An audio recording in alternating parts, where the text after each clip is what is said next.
하나님 말씀 창세기 40장 보시겠습니다. 1절에서 8절까지 1절에서 8절까지 목사님은 성민이 목소리를 들을 거예요. 같이 읽겠습니다. 그 후에 애굽 왕의 술 맡은 자와 떡 굽는 자가 그들의 주인 애굽 왕에게 범죄한지라. 바로가 그 두 관원장 곧 술 맡은 관원장과 떡 굽는 관원장에게 노하여 그들을 친히 대장의 집 안에 있는 옥에 가두니 곧 요셉이 갇힌 곳이라. 친히 대장이 요셉에게 그들을 수종들게 하며 요셉이 그들을 섬겼더라. 그들이 갇힌 지 여러 날이라. 옥에 갇힌 애굽 왕의 술 맡은 자와 두 사람이 하룻밤에 꿈을 꾸니 각기 그 내용이 다르더라. 아침에 요셉이 들어가 보니 그들에게 근심의 빛이 있는지라. 요셉이 그 주인의 집에 자기와 함께 갇힌 바로의 신하들에게 묻되 어찌하여 오늘 당신들의 얼굴에 근심빛이 있나이까. 그들이 그에게 이르되 우리가 꿈을 꾸었으나 이를 해석할 자가 없도다. 요셉이 그들에게 이르되 해석은 하나님께 있지 아니니까 청컨대 내게 이르소서. 아멘. 오늘 말씀의 제목은 무엇으로 하는 게 좋을까요? 우리 한번 생각을 좀 하시면서 말씀 들으시면 좋겠는데요. 우리 친구들이 한번 제목을 생각해 보세요. 말씀 끝날 때 제목들을 말씀해 주세요. 오늘 말씀은 요셉이 옥에서 벌어지는 일입니다. 참 이렇게 억울하게 옥에 갇히기도 참 쉽지 않은데 또 그 안에서 하나님께서 주시고자 하는 일들이 뭔지 우리 은혜 나누면서 우리의 삶은 이곳이 천국인가 감옥살인가 한번 생각해 보시면 좋겠습니다. 내가 마음에 묶여 있으면 어느 곳을 가도 그건 감옥이에요. 그러나 내가 갇혀 있어도 그곳에 주님과 함께 평안을 누리면 그것은 천국입니다. 정주영 회장님이 돌아가셨지만은 정주영 회장님의 명언이 한 10가지가 있는데 그 중에 제일 가는 명언이 이거예요. 해봤니? 이겁니다. 해보지도 않고 안 돼요. 못해요. 안 된다는 거죠. 해봤니? 이게 명언이에요. 근데 그 정주영 회장님은 믿지 않은 분 같은데 참 이 생각하는 것이나 삶이 그리스도인하고 비슷해요. 그 자기가 하고자 하는 그 일의 목적이 있으면 하나님이 생각하시는 그걸 갖게 되더라고요. 정주영 회장님께서 이렇게 큰 대기업을 이룰 수 있는 것은 굉장히 정직했다는 것입니다. 정직했고 모든 일에 열심히 했다는 거예요. 그리고 자기만 돌본 것이 아니고 남을 돌봤다라는 거예요. 남의 어려움을 보면 그냥 지나가지 아니하고 꼭 도와주고 해결해주고 이렇게 했다는 것입니다. 정주영 회장님께서 태어날 때는 굉장히 어렵고 장남으로 태어나가지고 정말 중학교 정도밖에 못 나온 그런 분이었는데 너무 집이 가난하니까 가출을 4번씩이나 한 거예요. 왜냐하면 먹을 게 없으니까 나가서 자기 입이라도 하나 덜려고 이렇게 가출을 4번씩을 했는데 아버지가 그때마다 데리러 온 거예요. 아니 서로 다 못 먹는데 내 입 하나 더는 것도 감사한데 왜 데리고 오나. 그게 아버지의 사랑이에요. 근데 19살 때 마지막으로 그냥 집을 나가버렸어요. 나가가지고 어디에 취직을 했냐면은 옛날에는 이렇게 쌀가게가 있었잖아요. 쌀가게에 복흥상점이라는 데 취직을 했는데 거기는 그 상점 사장의 아들도 있고 자녀들도 많은데 이 정주영 이 양반이 그 쌀가게에서 자기 가게처럼 열심히 일어나서 정말 주인이 마음에 쏙 들게 그렇게 일을 했어요. 근데 이 쌀가게 주인이 죽으면서 이 쌀가게를 자기 아들한테 물려준 게 아니고 이 정주영한테 물려준 거예요. 그렇게 모든 사람한테 그 신뢰를 받고 그렇게 했습니다. 그리고 정주영 회장이 이 삶이 어떠냐면 일찍 일어나는 자가 성공한다는 거예요.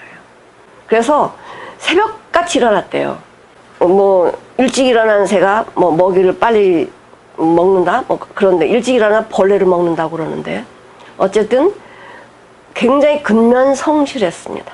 그래서 아마 이 정주영 회장은 내가 이 뭐 회장이니까 이렇게 하지 않고 항상 자기는 노동자의 그 위치에서 사원들하고 같이 뭐 축구도 하고 뭐 같이 뭐 땀 흘리고 막 이랬다고 그래요. 그래서 그 현대에 다니시던 분이 그러시더라고요. 회장인 티를 안 낸대요. 그냥 운동하시고 다니면서 뭐 뛸 때 같이 직원들하고 같이 뛰고 뭐 놀이할 때 같이 놀고 이렇게 좀 격이 없이 이렇게 지냈다고 해요. 그래서 아마 큰 이 대기업을 이룰 수 있는 그 삶이 어려서부터 근면성실한 것이 아니었나. 하나님은 믿지 않은 자들에게도 길을 열어주십니다. 그런 자에게는. 오늘 보면 요셉은 감옥에서도 근면성실했다는 것입니다. 잘 거 다 자고 감옥에서 뭐 할 일이 뭐가 있어요? 그냥 요만한 방에서 그냥 감옥에서 자는 것뿐이 더 있겠어요. 뭐 조금 주는 거 먹고 자르고. 그러나 요셉은 그렇지 않았다는 거죠. 요셉은 감옥에서도 항상 근면성실했습니다. 일찍 일어나서 자기 할 일만 하는 것이 아니고 감옥의 주변을 두리번 다 살피면서 감옥을 정리하고 이렇게 했어요. 그러니까 간수장도 요셉을 인정하게 되었고 이 시대장 보디발 장군 집에 있는 감옥이잖아요. 이 감옥은 정치범만 들어가는 감옥인데 그러니까 아주 그냥 이런 도둑질 뭐 이런 자들이 들어오는 것이 아니고 수준 높은 범죄자들이 들어오는 것이 이 시대장 보디발 장군 집에 있는 감옥이에요. 그런데 이 감옥 안에 누가 들어왔냐면은 바로 왕을 시중 들던 그러니까 장관급이에요. 그런 자들이 뭐를 잘못했는지는 모르지만 들어온 거예요. 그러니까 이 보디발 장군보다 높은 사람이죠. 그러니까 요셉한테 부탁을 했어요. 너 저 두 분을 잘 시중을 들어라. 이렇게 이야기합니다.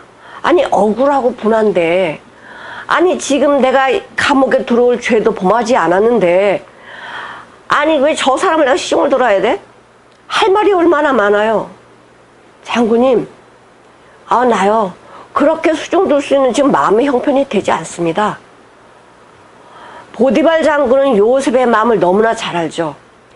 보디발 장군이 요셉이 죄를 지었다고 자기 아내가 그렇게 말한 대로 죄를 지었다라고 생각을 했으면 저 두 관원장을 섬기라고 말도 안 했을 것이고 거기에 살려두지도 않습니다.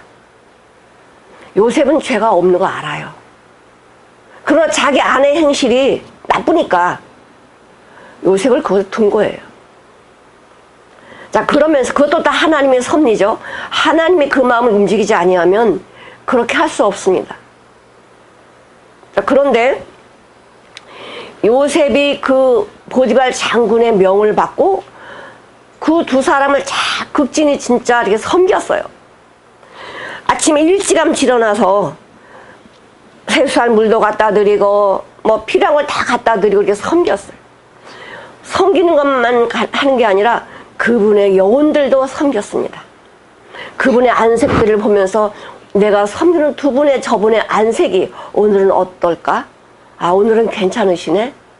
이렇게 항상 육적으로 섬긴 것만 아니라 영적으로도 주님의 사랑을 가지고 섬겼습니다. 말 한마디 섬긴다는 게 무엇입니까? 말 한마디 따뜻하게 해주는 것이 얼마나 그 사람을 위로하게 하고 그분에게 용기를 줍니까? 아이고 당신 감옥에서 썩겠어 이렇게 말하면 그게 위로가 되겠어요? 근데 말 한마디라도 당신은 정말 큰 일꾼이십니다 이렇게 말하면 용기도 있고 소망도 있고 뭔가 내가 살아있다는 감옥에 있지만은 살아있다는 자부심이 있잖아요. 자, 그런데 이 요셉이 보디발 장군의 명을 받잡고 그 두 사람을 잘 수종을 들었습니다. 수종을 든다는 거는요, 좀 이렇게 어리석하고 자기만 아는 사람한테는 맡기지 않습니다.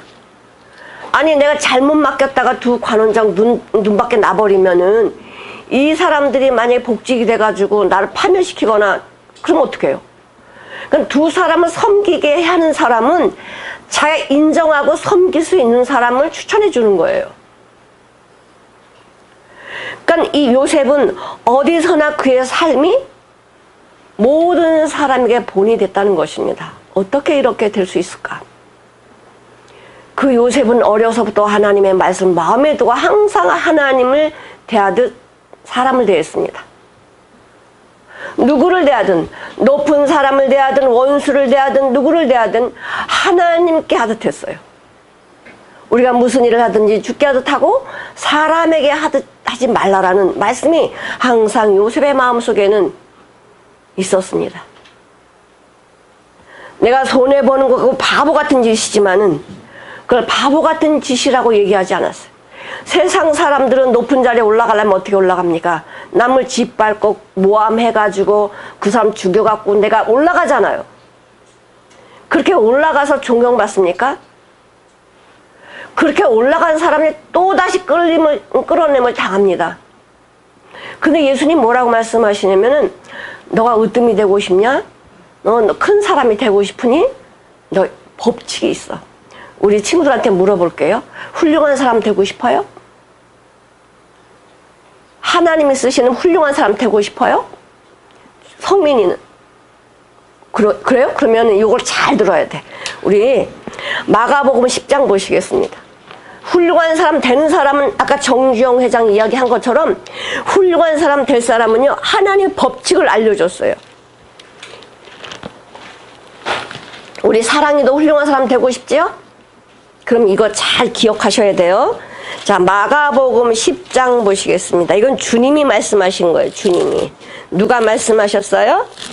주님이 말씀하셨습니다. 이거 우리 다 같이 10장 43절부터 45절까지 같이 한번 읽어보시겠습니다.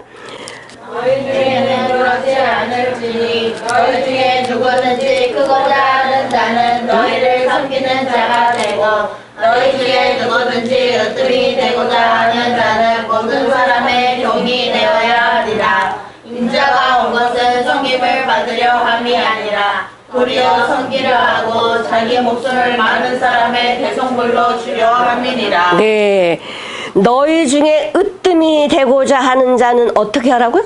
너희 중에 으뜸이 되고자 하는 자는 모든 사람의 뭐가 되라고? 종이 되라고. 너희가 으뜸이 되고자 하면 모든 사람의 종이 되거라. 아, 내가 좋아하는 사람한테만 잘해주고 나를 미워하는 사람한테는 안 해주고 그러는 게 아니야. 성민아, 알아들었어요? 모든 사람의 종이 되라는 거야. 자, 그 다음에 크고자 하는 자는 어떻게 되라고요? 섬기는 자가 되라. 크고자 하는 자는 섬기는 자가 되라. 우리가 섬기는 자가 되든 종이 되든 모자라고 부족해서 섬기고 종이 되는 것이 아닙니다. 다 알아야 섬기고 능력이 있어야 그것도 종이 되고 섬기는 거예요. 그게 안 되면요 못해요. 그러니까 남을 섬긴다는 건 내가 능력이 있다라는 것입니다. 따라합시다. 섬긴다는 것은 능력이 있다는 것이다. 능력이 있다는 것이다. 섬긴다는 것은 능력이 있다는 것이다. 능력이 있다는 예수님이 이 땅에 오시는 것이 섬기러 오셨어요? 섬김을 받으려고 오셨어요? 섬기러 오셨어요. 섬기는 것뿐만이 아니고 자기 목숨을 모든 사람의 대속물로 주려고 오셨어요. 예수님 같이 너무나 우리에게 정말 종으로 오셨고 섬기신 분은 아무도 없습니다. 예수는 자기 목숨을 버리셨고 우리보다 더 낮은 말구에 오셔가지고 우리를 섬기셨습니다. 그리고는 큰 비밀을 주신 게 뭐냐면 너희는 세상에 으뜸이 돼야 돼. 너는 세상에 큰 자가 돼야 돼. 그러려면은 이렇게 해라. 이렇게 말씀해 주신 거예요.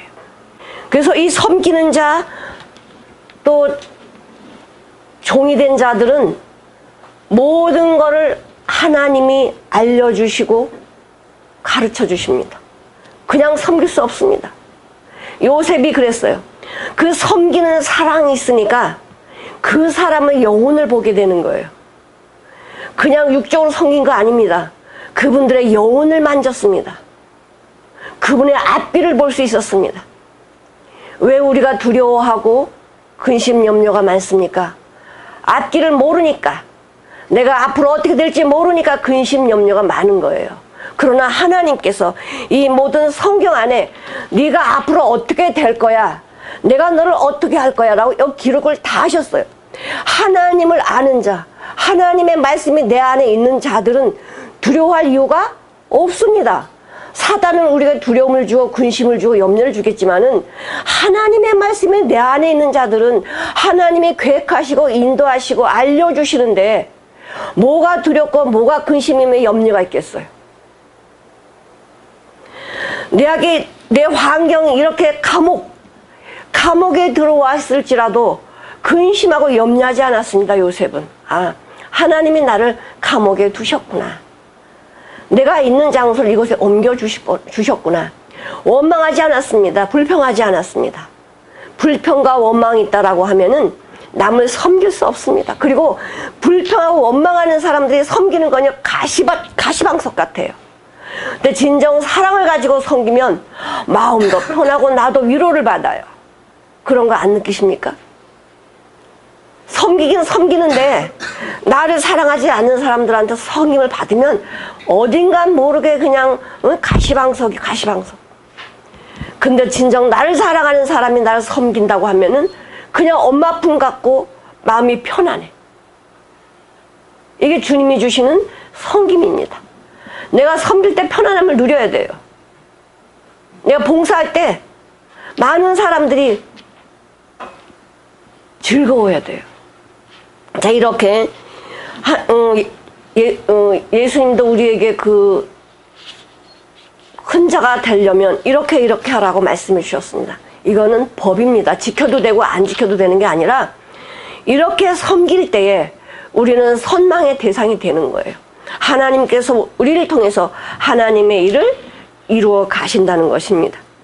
시위대장이 이렇게 요셉을 인정하니까 자기보다 높은 사람은 섬기도록 이렇게 수종들도록 한 겁니다. 내가 마음대로 섬겨야지 아닙니다. 섬기고 싶어도 위에서 명령이 떨어지지 아니하면 섬길 수 없습니다.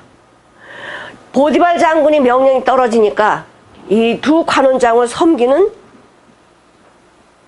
요셉으로서는 은혜입니다. 그러니까 하나님 앞에 있는 사람은 은혜가 되지만은 하나님을 알지 못한 사람은 고통이죠. 아이고, 내 몸뚱아리도 감옥에서 이거 지내기 힘든데 왜 나에게 저 사람 섬기라고 했어? 이렇게 하면 그거는 섬기는 게 아니에요. 아무리 내가 종이지만은 그것을 감사하면 내가 주인이 되는 거예요. 내가 아무리 주인이라도 거기에 얽매 있으면 종이 되는 것입니다.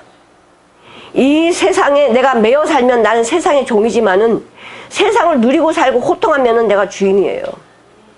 세상이 두렵지 않습니다. 아니, 이 말씀을 누가 한 거예요? 일개 공무원이 있습니까? 한 나라의 대통령이 말씀하셨습니까? 하나님이 말씀하셨잖아요.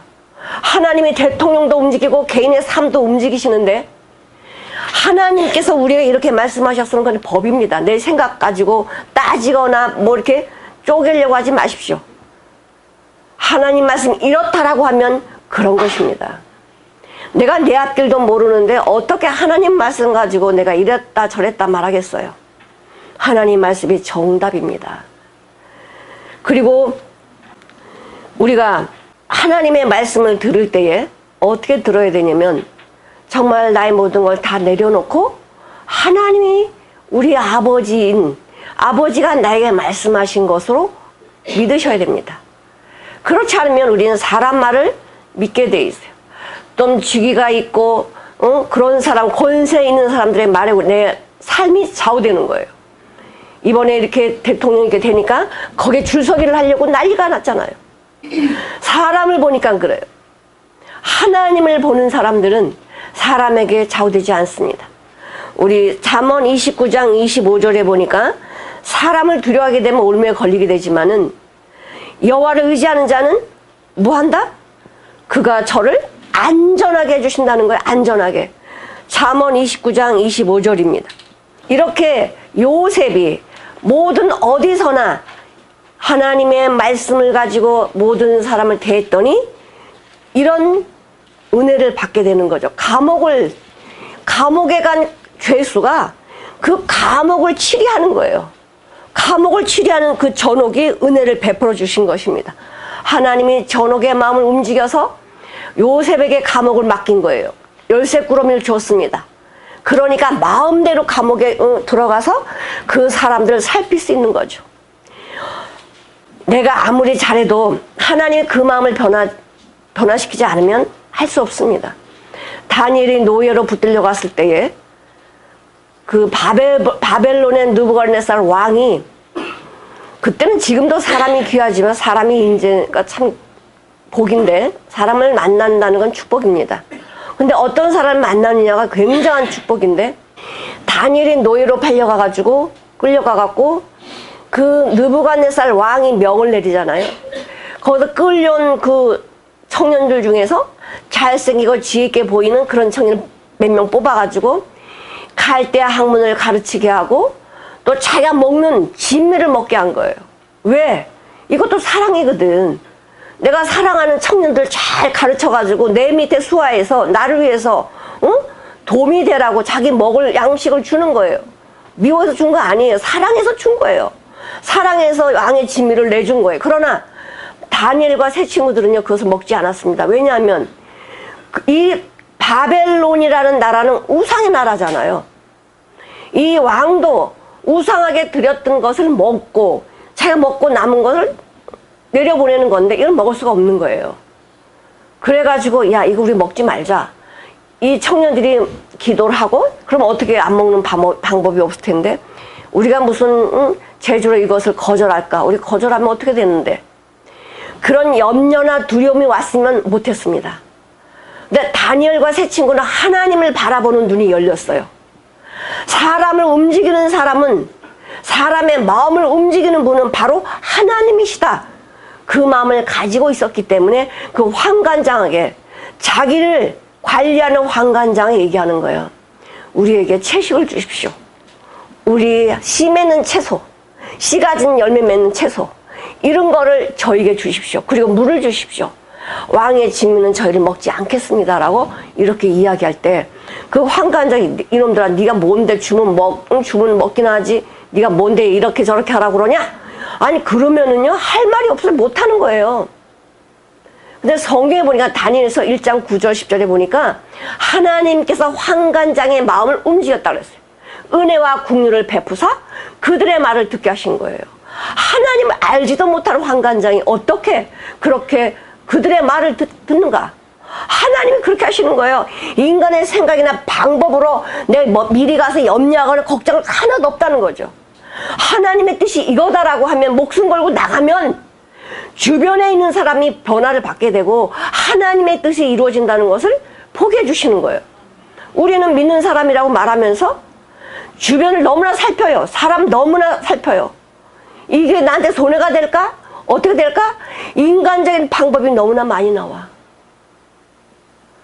오직 그리스도인들은, 하나님의 사람들은 하나님에게만 초점이 맞춰져야 돼.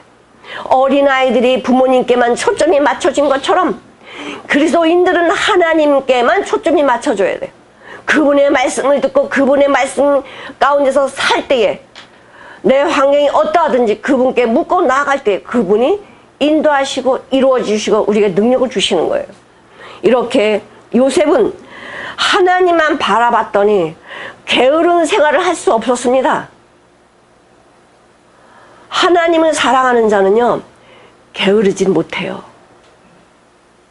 하나님이 게으른 걸 죄라고 여기셨어요. 죄라고 말씀하셨습니다. 오죽 그랬으면은 개미한테 배우라고 그러잖아요. 응? 개미한테 좀 배우라. 자, 그렇게 요셉은 모든 삶이 주님을 향했습니다. 로마서 그 다음에 두 번째로는 항상 그 사람들을 살피니까 영을 살핀다고 그랬잖아요. 근심은 어디서 나오나요? 근심은 마음에서 나와요. 어느 날 들어가 봤는데 아침 일찍이 동트기 전에 이제 이분들은 이제 잠에서 깨기 전에 세수물도 갖다 놓고 막 이래야 되니까 일찍 일어나가지고 들어갔더니 놀랄 정도로 이 두 관원장의 얼굴이 너무나 근심에 차인 얼굴이야.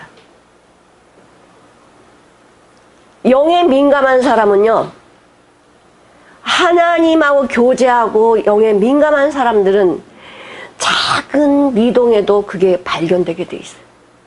근데 이 두 관원장이 얼마나 밤새도록 근심했으면 얼굴에서 나타날까요? 그 영혼을 볼 수 없는 눈이라면 요셉은 발견하지 못했을 거예요. 그러나 그 한 사람 한 사람을 사랑하는 마음이 있었기 때문에 그 사람의 영혼을 보게 된 거예요. 그 사람의 얼굴에 근심빛이 뚜렷하게 보여진 거예요. 그냥 지나갈 수도 있죠. 아니, 사람이 살다 보면 근심도 있고 염려가 있지 뭐. 저 사람도 근심이 있나 보다. 감옥에 와서 더 힘든가 보다. 이렇게 지나갈 수 있어요. 근데 그런 근심이 아니에요. 그런 근심이 아니라 이 사람이 살면서 겪어보지 않고 느껴보지 못한 그런 근심을 가지고 있구나. 요셉은 알았어요. 그게 어떻게 가능한가? 정말 예민한 사람이에요. 그 영혼에 대해서 예민한 사람은 그들의 근심빛을 보고 말을 건네는 거예요. 만약에 요셉이 그렇지 않았다고 하면은 하나님의 섭리 속에 요셉은 제외됐을 거예요. 그런데 하나님의 말씀을 마음에 두고 삶이 그런 요셉은 어떤 거 하나도 그냥 넘어가지 아니하고 그들의 근심이 꼭 내 근심 같았어. 저 관원장, 두 관원장 마음속에 있는 무거운 짐이 꼭 내 무거운 짐 같았어. 이 무거운 짐을 해결하지 않고는 안 될 것만 같은 마음이 들었어요.